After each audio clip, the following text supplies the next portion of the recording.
Hello everyone and welcome back to your favourite Formula 1 show. Yes, Knowing Wheel returns, episode 307, and today we are back to discuss the Belgian Grand Prix. Of course, as always, I'm joined by my partner in crime, it's Jamie183. How are we doing, sir? Doing well, yeah. Busy week, busy weekend. Didn't actually get to watch the race live, unfortunately, but the highlights have been very truly watched. Both extended and short, to make sure all bases are covered and we can talk about the Belgian Grand Prix. What have you been up to all weekend, if you don't mind me asking? I've special news. I've actually managed to find a girlfriend recently. No way! So she was visiting, but that's. And she didn't want to watch the Formula 1 with you? She actually would have watched the Formula 1, but I didn't want to put her through it because I knew that it's ground effect. The regs are terrible, so fair enough. She might become an expert like Last 2-on-2 has become over the last few years, but not yet. She absolutely knows nothing. But there you go. Fair enough. Look at that. That I think is going to be the most unlikely news we've ever had on the show. The most surprising thing that's ever happened on the podcast. It's got to be right up there. But obviously, yeah, we're here to talk about Belgian Grand Prix. Obviously, we did the pre-show last week. First of all, Jamie, elephant in the room.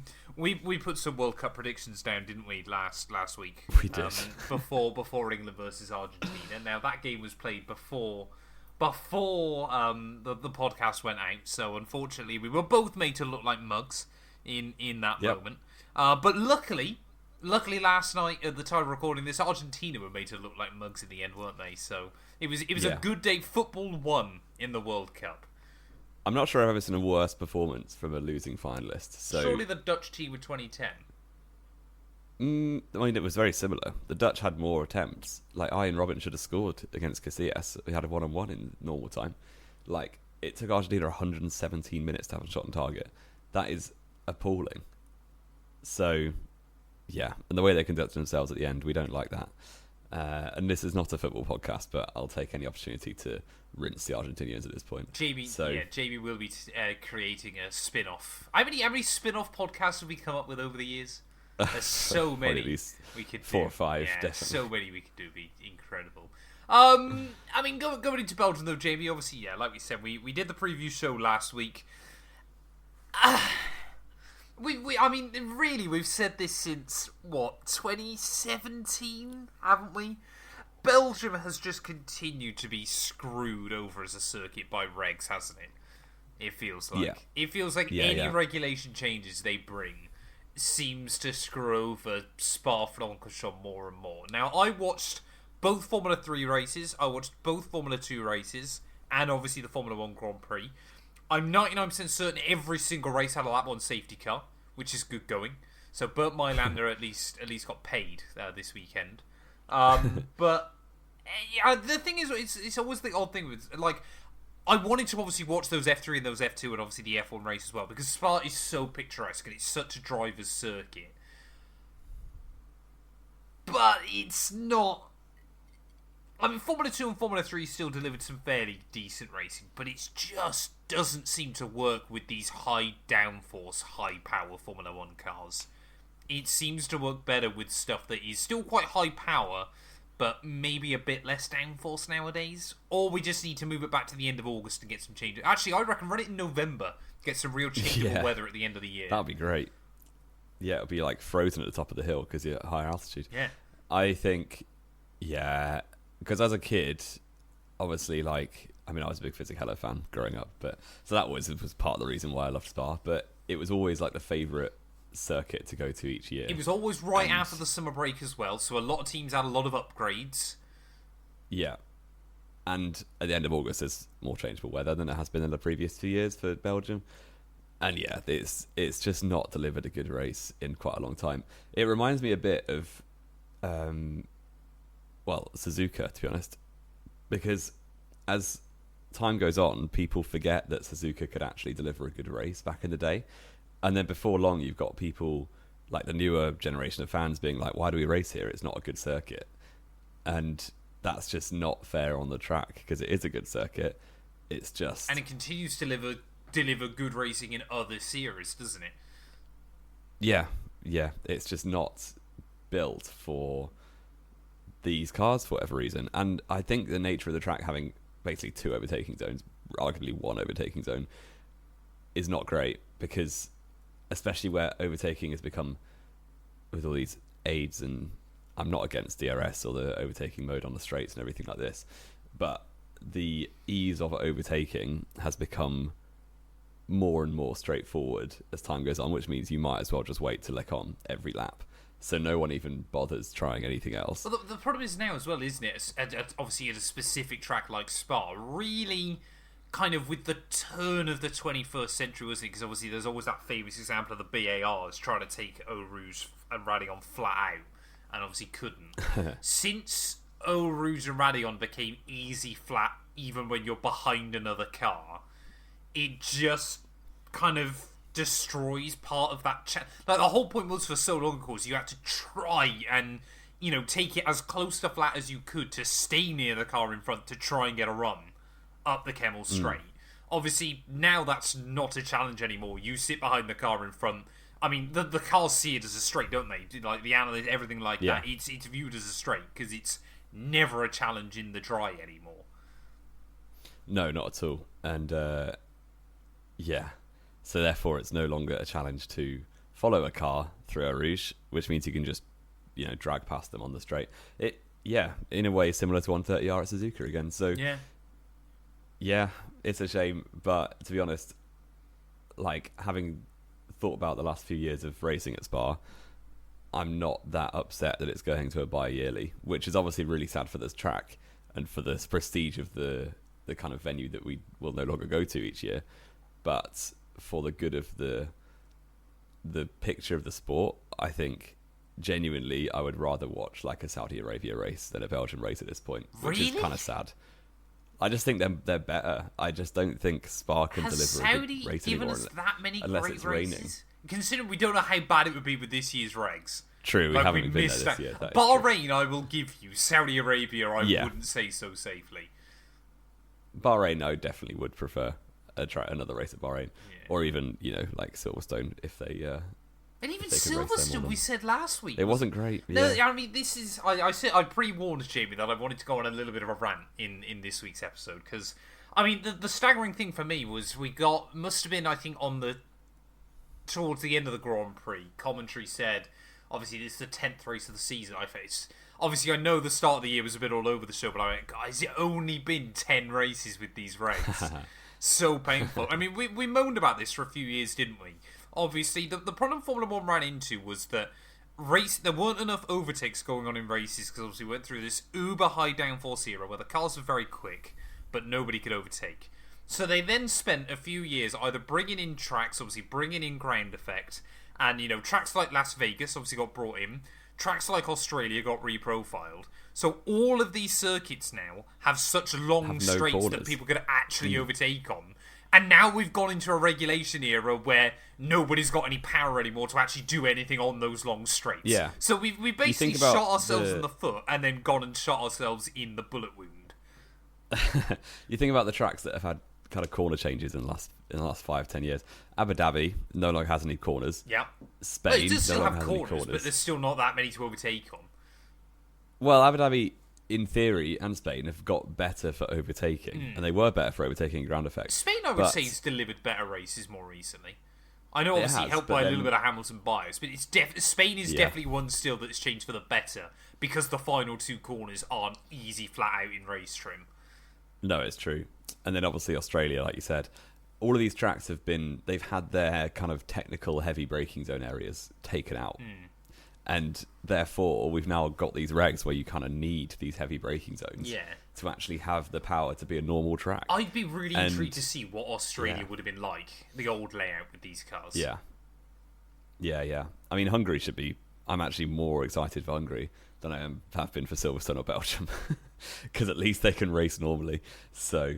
But again, will it be that they've got too much? A bit like Monaco, obviously. I know Hungary isn't Monaco. Give us Hungary with some changeable weather this weekend. I'm gonna have a look at the weather forecast. And obviously, we'll talk about that more in the Hungary pre-show. Get our weatherman in Budapest ready. Yeah, but I feel like Hungary might be one that's probably slightly too far the other way, because obviously it's a bit like Monaco, isn't it, where you've just got battery you can't use anywhere. It's dry all week. It's actually lovely weather in Budapest. Oh, should we go? Yeah, I could be tempted. I haven't got anything else pressing going on in the next couple of weeks. Why not? Eh? No, not at all. Anyway, should we actually talk about what happened in Belgium rather than just ranting about the regulations? No, I think that's what this show is now. Right, we're just two grumpy old men who don't like F1 anymore. It's just, isn't it? This. I mean, we spoke about this through the ground effect regs, where we got like the new quintessential race where there's just bits happening, but not a lot's particularly memorable. It feels like we're just getting more of that this year, doesn't it? Little bit. But Mohammed bin Sulayem is saying we're going to go back to V10s. So V8s he wants. V8, sorry. Yeah. I always say V10s. And when that doesn't fix anything. Yeah, the thing is, we'll go back to that and we're like, where's all the overtaking? Why is no one passing each other? Yeah, why haven't we had 7 overtakes. different winners from the opening 7 Grand Prix instantly? Yeah. Bring back Pirellis that explode after 10 laps. That would be good. Yeah, but we all used to moan that the Pirellis exploded after 10 laps. Yeah, because you had to tyre save too much. It is true. We are just not happy. This is the People in problem. You Formula can't fix Formula 1 when every team's trying to get an edge. And 2021 was great. But this is always what I've said about far too many sports nowadays, is because there's so much money in it, therefore there's too much data in sports. I would limit every team to an 8 gig memory stick that they're allowed to bring to the circuit, and that has to have everything on it. That genuinely is honestly, and I don't just mean Formula 1, I mean so many sports now, there is far too much data which ruins it. Like, people go on, what was it in football in the Premier League? Was it Pep Guardiola? You're going to have to help me on it. Pep Guardiola kind of changed the way the Premier League was played, wasn't it? And it worked so well, but was quite boring in comparison to how it used to be. This is the problem with sport now, and just the human element, that the boring way actually normally is best, and then everybody has to do it. Yeah, no, I do agree, and it's actually like have you ever seen Moneyball? I mean, I haven't seen Moneyball, but I know the premise. It's a documentary of a NBA team that baseball. started baseball. Sorry, that obviously did this data model, and they start signing players based on how good they are statistically, rather than how well known they are or how good they are on the baseball pitch, court. What do you call a baseball pitch? Field. Is that it? Field, yeah. I'm pretty certain it is. And then Moneyball has basically been replicated because it was actually very successful and quite novel at the time. But now everyone's doing it, and everyone's very like, where do we pick up? And everyone's then competing. I'm talking more in football, I guess, but F1 to the same extent. Everyone's competing for the same drivers, the same technical solutions to things. So everyone's just the same. It's a bit oversaturated, and the teams are all too good. I mean, which means that nobody does need to be brave anymore, because you just wait for the opportunity. Could you literally try and ban simulator time or something? Obviously, I know it goes in the budget cap, but I'm just trying to think of, because you just got to try and make it. Because basically, the problem is we get nowadays, of course, is that drivers go into a weekend and you're basically 90% of the way there. Especially obviously once they've got the setup and the sim correlated from early season, you go into a weekend 90% of the way there with the car normally now, don't you? I guess, although it's early in this year, it didn't feel like that. No, but that's what once you've got the simulator correlated a bit more, and kind of some of the quirks. Yeah. I mean, I think it's a bit unrealistic to even think about changing how data works in F1, because it's such a data-driven sport, and obviously everyone in there is very, very clever. There's no way they are going to be give up their data, to be honest. No, but it would be. I reckon that would be the way you fix the sport. That's my guess. We just ban practice sessions, go straight into quality. Straight into qualifying, that would be hilarious. I mean, I guess, again, but then we've spoken about this, haven't we, with the sprint weekends. You think that, in theory, should help with this. But, of course, then just as the other way around, if everybody learns each other's strats in the sprint race rather than the real race, which is even more frustrating, because then everybody... Generally, sprint quali is less predictable than normal quali. A bit more, yeah. So maybe, yeah. We'll just go sprint quali straight into the main race, will we? And get the whole weekend done on Friday afternoon. Sorted. Yeah, we gotta go home. We fixed Formula 1. Wonderful. Let's actually talk about on track then, Jamie. I mean, it was fairly status quo at the front. Kimi just looks rapid again. I absolutely love the guy, but he just... But there is a bit of an interesting one that's kind of cropping up at the moment, isn't there? That George Russell might genuinely be having more issues with his car than Mercedes have been willing to let on, which of course we'll talk a bit more when we get into the start of the race as well. But throughout a lot of Friday and Saturday practice, George was kind of keeping up with Kimi in Sector 2, but losing loads in Sector 1 and Sector 3, which is apparently down to battery management and deployment as well. Well, yeah, there's there's one corner in Sector 1 and there's one corner in Sector 3, isn't there? Yeah. So you kind of think if he's losing all that time, it's probably battery deployment rated. Yeah, but... So... Yeah, it was very, very weird kind of going through. I watched the end of FP3 and George was still complaining. And then he basically was complaining about it because he was a second off Kimi. Then went back out and found 8/10 of that time. It was the battery worked that time. And obviously Mercedes very quickly shut him up again. So very weird. Yeah, a little bit weird. But you kind of think his luck in the last 3 races has been pretty decent. Yeah. Comparative to Antonelli. Yeah. So, yeah, it's obviously Belgium was more down to bad luck than any sort of problem. Well, you could argue that the problem was caused by bad luck, to be honest. But the bad luck was caused by the problem even. Russell wasn't driving particularly poorly. It was just car issues. But Anthony just looks so confident. It looks like he's not going to, even though it's been 5 races since he won in Monaco. Yeah. He just looks like he's going to win every race at the moment. Yeah, he just got back in control, didn't he? I mean, this is, for a 19-year-old kid, spoiler alert, let's just get it out there. We always say, if this is the only way you're getting F1 data, then you're probably doing things wrong. But obviously, Kimi Antonelli did go on to win the Grand Prix. But just the way he's able to bounce back at 19 years old is quite incredible as well, with the pressure of a World Championship fight. Or not really a World Championship. Well, no pressure at the moment, is there? Because he's done so well that it's not really much of a challenge. But Q3 was fairly interesting. The Red Bull slipstream was quite fun. Yeah, I enjoyed that. Isaac Hadjar, hats off to that man because he absolutely nailed that. Did you see the onboard of Hadjar? Yeah, brilliant. Well, he basically the first time round, his engineer kind of gave him the timing of when to go. Yeah, and it was wrong. And Max didn't get a very good slipstream. And then the second time round, Isaac was like, leave me alone. I'm going to do it myself. Yeah. And then absolutely nailed it. Absolutely just perfect. based on his mirrors. Yeah. And the best thing about that, of course, is Isaac's there has given Max a huge help, which probably gave him a spot on the grid, I reckon. It's not unfair to say. Obviously, I know Lando would have taken penalties anyway. But of course, Isaac has really helped Max out there. So full well, when Max needs to help out Isaac somewhere else, he just won't. Well, if he's got engine pens like Hadjar did, he probably will. Will he? But I think he will. Why not? He hasn't been known for doing that, though, has he, Jamie, with past teammates? Well, usually, because Yuki's noted out in Q1, so there's no... Yuki's not the one I'm on about, though. Well, who else? What, Perez back in the day? Or... Yeah, but come on, they didn't really get on that well. I think Isaac and... Hang on a minute, don't forget the end of 2021. Yeah, that was great. But then Perez was there to be a number 2 and a rear gunner, which is exactly what he did. So, yeah. And then couldn't help Perez try to get P2 in the championship when he'd wrapped it up weeks ago.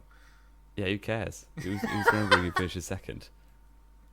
Red Bull wanted that one too in the championship.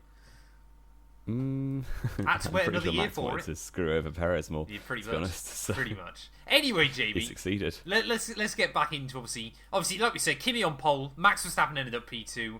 Lando Norris ended up 3rd. Obviously, had some grid penalties though, but actually again, he looked very, very good in that McLaren, just comfortably quicker than Oscar Piastri throughout obviously practice and qualifying. It did make me chuckle every time, obviously, Max got that slipstream off of Isaac, even he'd go to the top of the board, and then Kimi would be the next car through, and just immediately go quicker. Did make me chuckle. Yeah, like 3.5 tenths, wasn't it? In the end, yeah, it was one of the most dominant pole laps we've had this year, which is quite impressive. Did you see Charles Leclerc, though, got completely shafted at the end of qualifying? I actually didn't see this. I did wonder why he was down in 5th. So, I'm not convinced he would have gone quicker than Max or Lando anyway. But basically, obviously, Isaac gave Max the slipstream, obviously then got out of the way. Leclerc then was quite a way behind him, But as Isaac came into the pit lane, for some reason it triggered yellow flags. So Charles Leclerc had to lift off going into the bus stop. So he'd finished that lap, but he had to lift.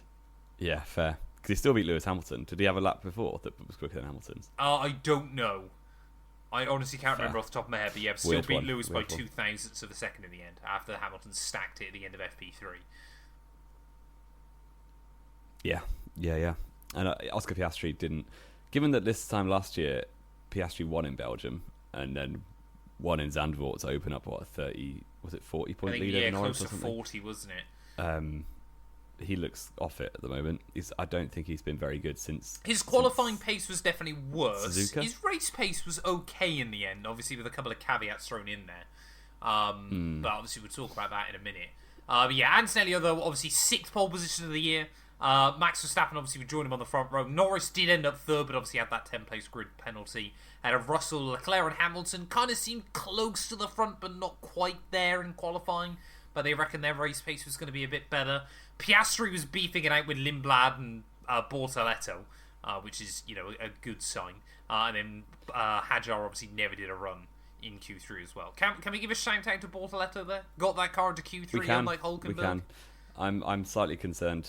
But I won't go into it. I feel Hulkenberg just hasn't been very good. He's not having fun this year, is he? The Audi dream is not working out the way he wanted right now. He's still got no points. No, exactly. Exactly. And we're getting towards summer break, so what's going on? I mean, to be fair, Hungary in theory should be a good chance for Audi. Should be. I mean, Bortoletto's got 2 8th places in a row now, hasn't he? So is it 2 8s in a row? I think so. He definitely got points at Silverstone.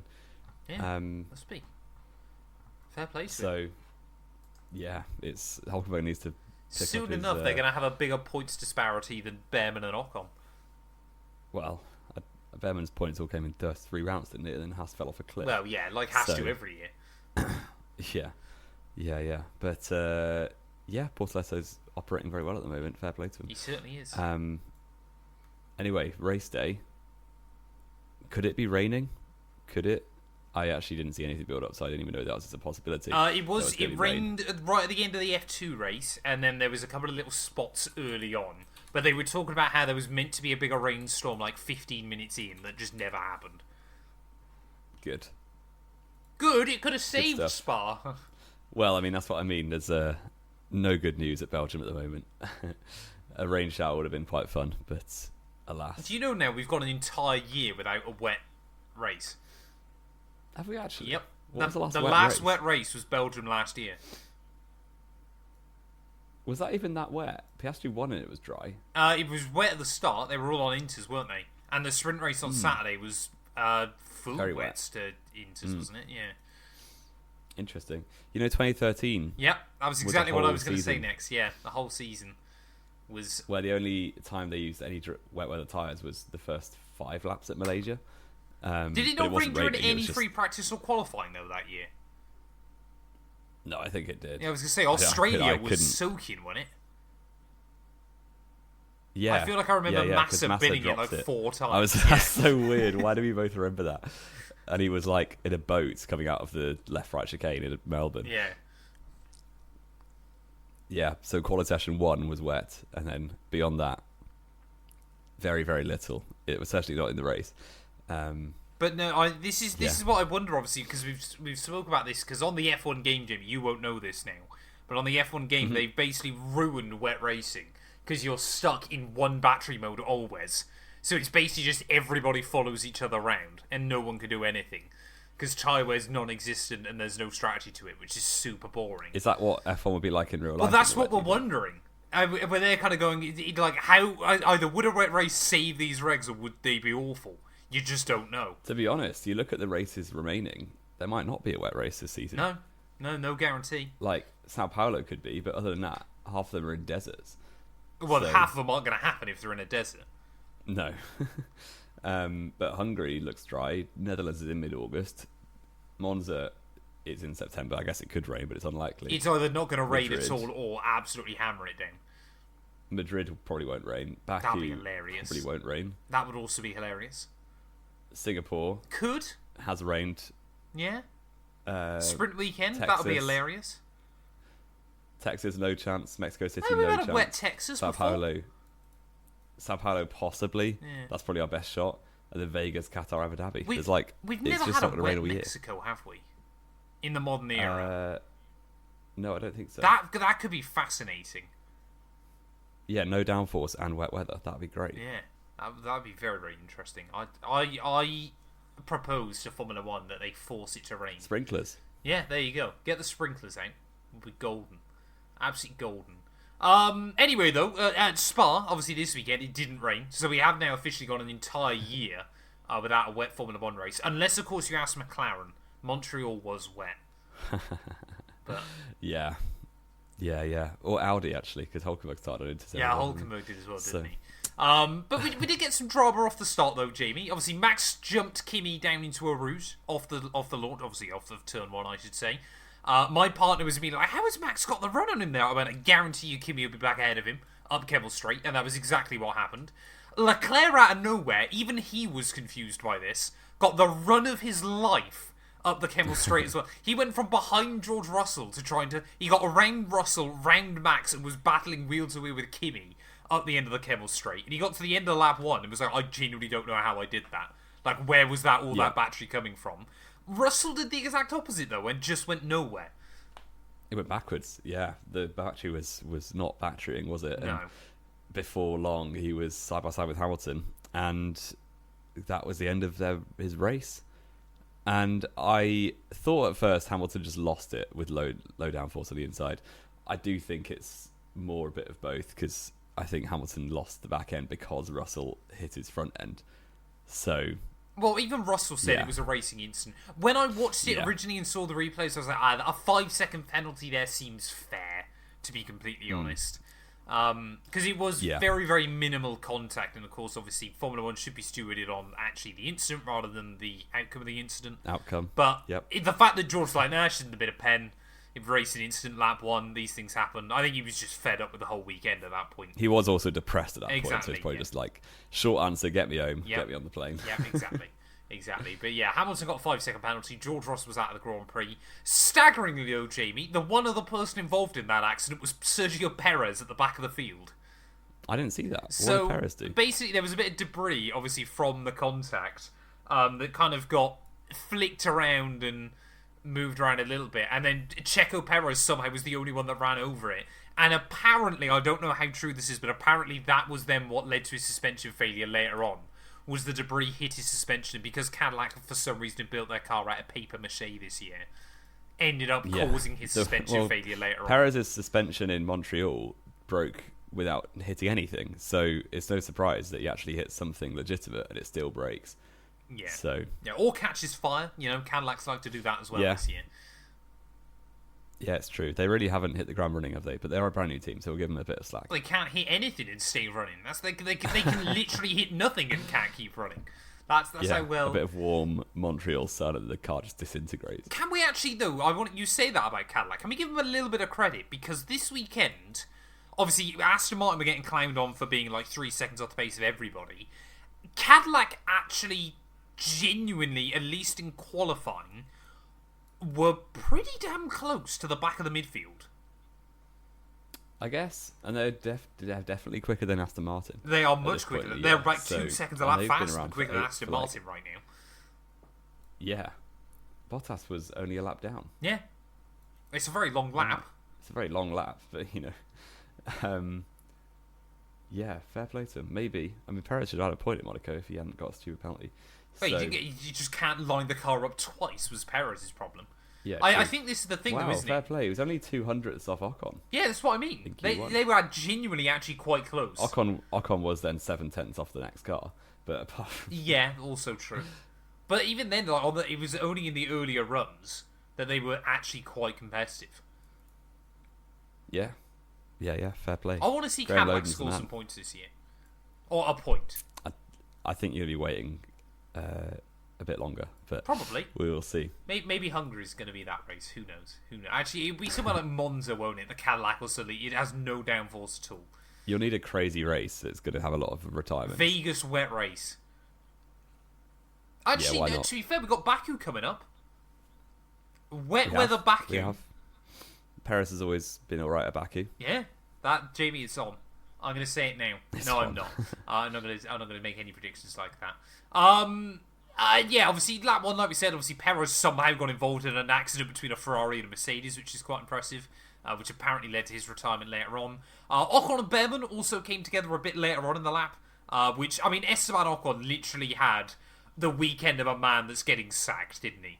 Out in Q1, puncture lap 1, and basically just did nothing. Yeah, I feel like the writing's on the wall. Ocon is like the most likely guy to leave the sport at the end of the year at the moment. And he's got points unlike Hülkenberg, doesn't he? He does, but he doesn't have a contract yet, so that's different. Potato.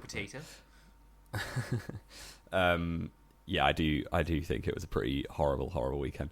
I don't really blame either driver for this. Like, Behrman was maybe slightly optimistic running outside of Scene. Is it Scene, that one? No, you're thinking of France. Yeah, that's Fagnes. Sorry. Close enough. It's got a silent G in it, so yeah, I think Ocon's off, but he definitely was off the track anyway, which led to a safety car. Well, I guess Russell in the gravel more so led to a safety car. Yeah, safety car. Really I love this strategy that Red Bull picked for Hadjar. I always wanted opportunities to do it when I league raced. Yeah. This double stop when you're at the back anyway, get one of the horrible tyres out of the way, and then just go on the nice tyre to the end of the race. That was so clever. Yeah, no, did a very good job, and obviously Isaac held on to that car very, very well throughout the rest of the Grand Prix. So he would obviously, be one to keep an eye out on. Both he and Lando, to be fair, kind of kept the early laps a bit more interesting. The fact you could pretty much guarantee there was something going on with some cars getting a jump. So obviously Isaac and Lando steadily just moving their way up the order.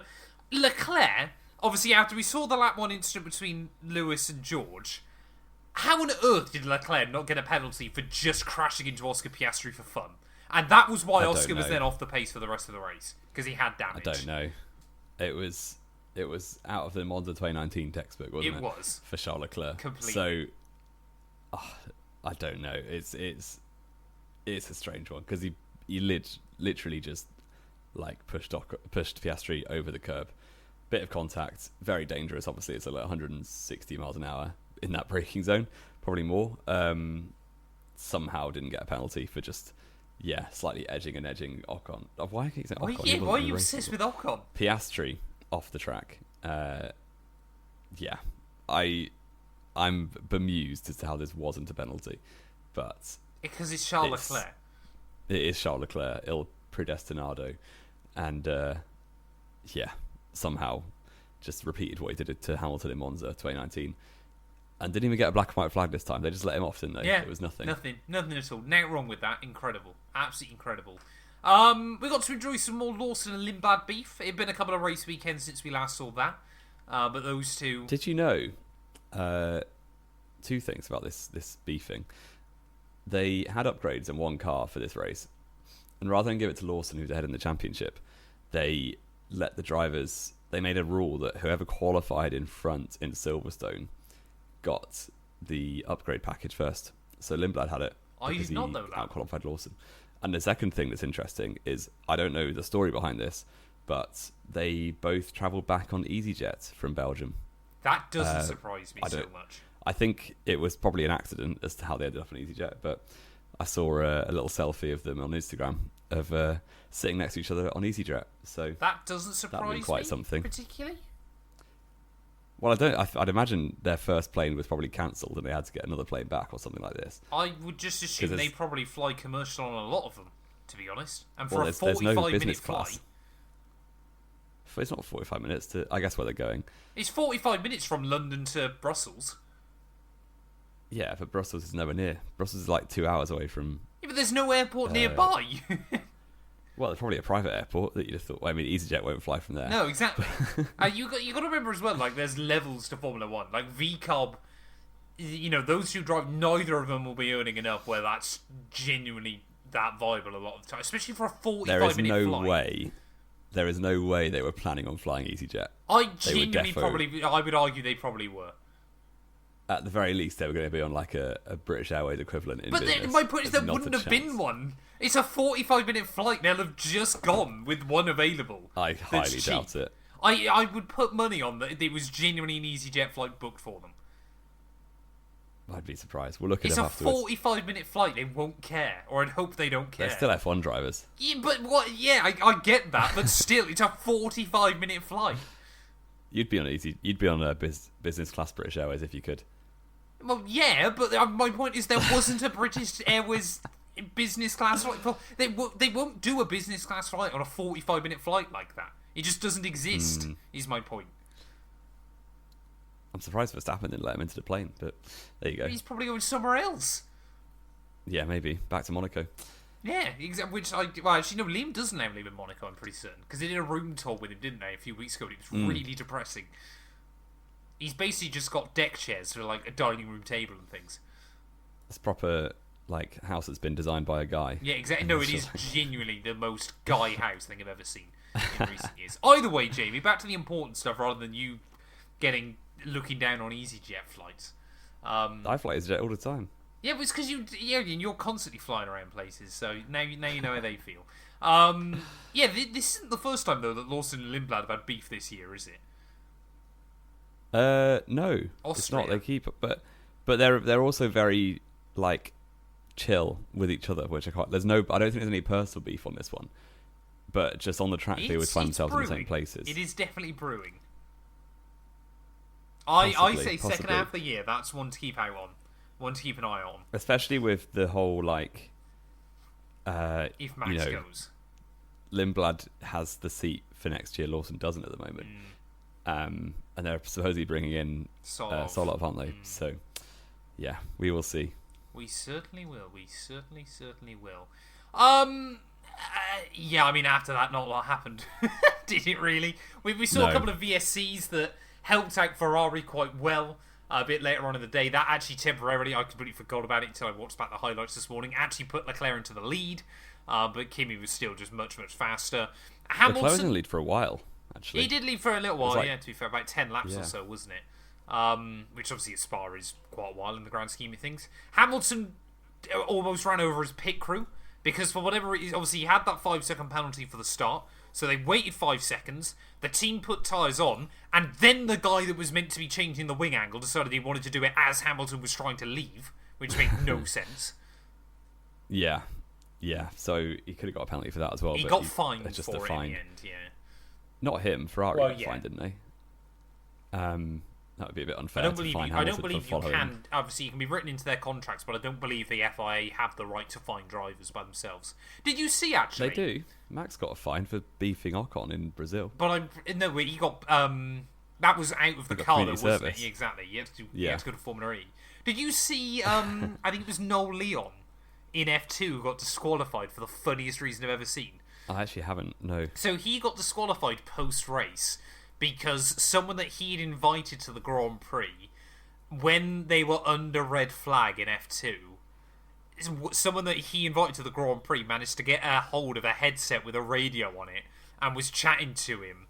But apparently was putting it, obviously, like all the teams are trying to sort out important details and was putting it through to everybody. So nobody could hear what their own team was. So he got disqualified post-race because obviously the guy that he'd invited wasn't meant to have a headset at all and was just trying to have a chat. It was basically like on, like when someone joins the party on Xbox and just starts screaming. Pretty much, yeah. Yeah, so obviously Campos were penalised. Campos, I think, were docked 25 points on top of it as well. Because obviously they were going, well, you should never have had access to a headset. That's your fault. So yeah, one of the wilder disqualifications I've seen recently. Either way, though, Antonelli took the victory. Charles Leclerc P2. Verstappen a very, very quiet. I kind of forgot he was here, to be honest. In he should have come second, though, I thought. He probably would have had Leclerc. Without the VSC. Yeah, had Leclerc not been carried by the VSC later on. Piastri fourth, though, again, probably could have actually been a threat to Max and Charles had he not had that damage. But ahead of Lewis. Hadjar just held on ahead of Norris. Bortoletto again, more points for him. Clearly the only number one. Lindblad, and again Jamie, we've hyped him up a couple of times this year. Franco Colapinto, another point on the board.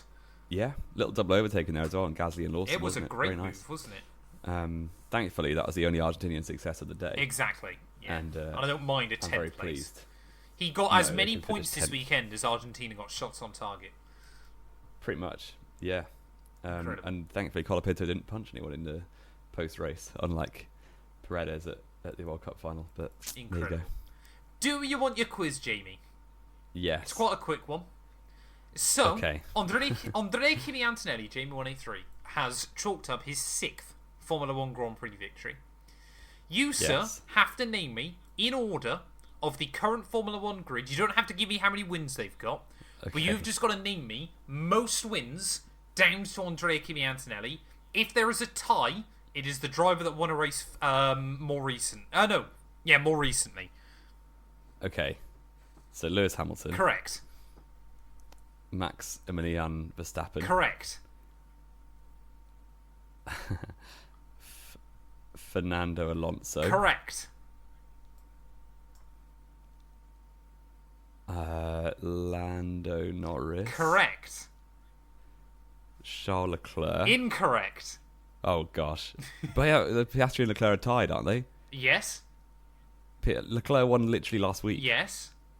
That's what you said. Yes. Who am I forgetting about? Oh, Valtteri Bottas. You joking? What a mug. Why are they both there? I thought I got it right. Your confidence then was incredible.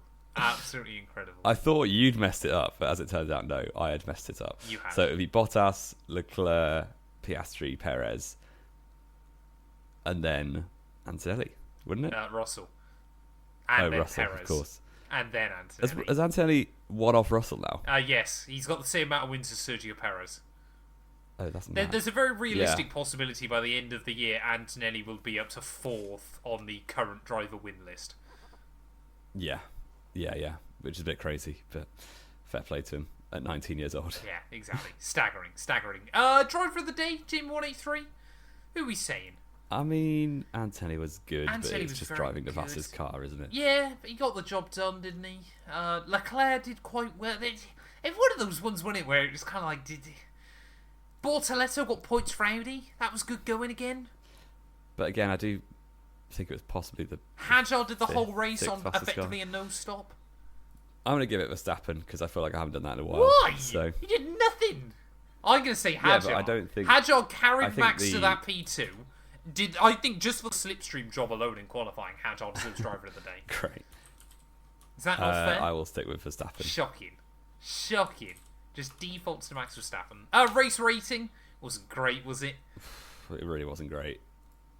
5.5. Yeah. Is that harsh? Does it deserve I'll more go than that? 6 actually. I'm gonna stick with a 5.5. Okay. Wasn't a great race. That's like one of our worst races of the year. Yeah, but it's because we're getting more points. used to the regs now, aren't we? So we dislike them more. And your best 2 races of the year are the ones that Hamilton's done the best. Yeah. So what can I say? What does that say? Well, it says that you're biased towards Max as well with your voting. I don't know who All to of my give my races driver have of the been... No, I don't know who to give my driver of the day to. Therefore, I'll give it to Max, who lost places. Well, drive the weekend. All of my races this year have been between a 6 and a 7.5. Nice. So that just shows my opinion on Formula 1 at the There moment. you go. Predictions recap, Jamie. What were the scores on the doors coming into this weekend? They were... Obviously, there were a couple of bonus points as well for the World Cup, but neither of us bagged those. 37 to 25, so 12 points. I think you've closed me in this weekend. I think I said Antonelli pole, Yeah. which did happen. Yeah, 2 points. Antonelli win, which did happen. 2 points. George Russell second, which didn't happen. Did not happen. And Charles Leclerc third, so I think that's 5 5 points. points to JB183. I'll take that. Fair play, sir. You said George Russell. 0. You said George Russell 0. win. Antonelli second. 1. Lewis Hamilton third. Oh. So actually 5-1. Yeah. That's banging. That's We're back in the easily, I game. would have thought, your best score of the year in comparison. Probably is. So it's now 8 points. I could close that in one race. Yeah, in theory. Wow, we're back. Yeah. All you've got to just keep doing it. It's going to be like 2021 all over again, isn't it? Where it's just everybody Just keep having putting to vote Antonelli, the yeah. same people every week. Incredible. When are we doing a Hungary pre-show, JB183? Yeah, we'll do a Hungry Peach Wednesday morning. Wednesday morning, I think that should be fine. I'm sure we'll text outside to just confirm the deets. Yeah. Thank you all, though, as always, so much for listening. If you have enjoyed, please make sure you leave a like, drop a follow, drop a sub, all that good stuff. And we'll be back later on this week then. Double shows about. It probably won't go live till Thursday or Friday. But for the final race before the summer break for the Hungarian Grand Prix.